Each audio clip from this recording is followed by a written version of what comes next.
ദൈവികമായ രക്ഷയും കരുണയും നമ്മുടെ പേരിലുണ്ടായിരിക്കട്ടെ. വിശുദ്ധ ഖുർആൻ സൂറത്ത് യാസീൻ അധ്യായം 36 വചനം 5-6. ബിസ്മില്ലാഹിർ റഹ്മാനിർ റഹീം.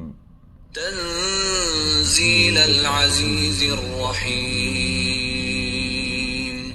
ലിതുൻദിറ ഖൗമൻ മാ ഉൻദിറ ആബാഉഹും ഫഹും ഗാഫിലൂൻ.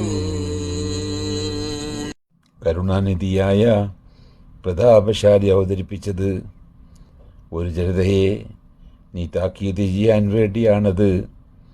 അവരുടെ പിതാക്കൾക്ക് താക്കീത് നൽകപ്പെടുകയുണ്ടായിട്ടില്ല, അതിനാൽ അവർ അശ്രദ്ധരാകുന്നു.